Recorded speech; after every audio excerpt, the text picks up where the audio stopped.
Hi, I'm Laura Calandrella. I'm the Executive Director of Keeping Forests. Keeping Forest has always looked to find solutions that can be applicable across the 13-state geography of the U.S. South. When it comes to finding solutions that can impact an entire landscape, it's really important to be looking at the forces, economic, political, social, cultural, as well as ecological, that impact our forests and forest conservation. What we've realized over the past 3 years is that there have been some significant changes as a result of the pandemic that have impacted the forest products industry and the economy at large.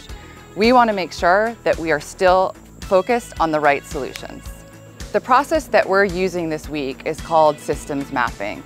And what that means is that we're bringing together the brightest minds in the forest products industry and from outside of the industry that can help us describe, paint the picture of what is impacting forest conservation and particularly the forest products industry in the U.S. South.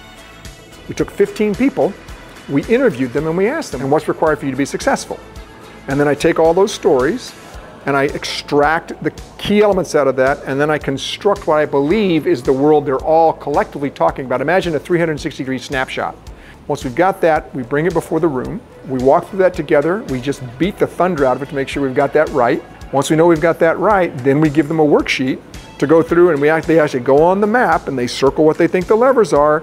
They assign weights to those levers, they do some other stuff, and then we compile all that, and that's a bunch of individual views. And we bring that together and show them what they all said individually, and then we have the collective conversation. This is what each of you thought independently, now what do you think together? And now they're doing a final analysis of that. When they bring that forward, that'll be a tighter list, and that will become its own little microsystem that is a subset of the larger system. That microsystem becomes the heart of driving that whole ecosystem in the direction they all want it to go.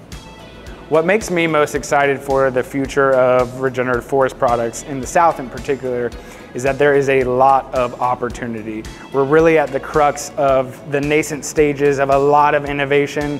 We have a long history of excellent forest management and a strong forest products industry here in the South. I think that as we continue to communicate the benefits of forestry to the wider public, we're also going to see a greater interest in this field and the use of forest products. What was really cool about the group this week is that we had partners that I haven't seen in a long time, partners that are always at the table, and then new voices come in as well.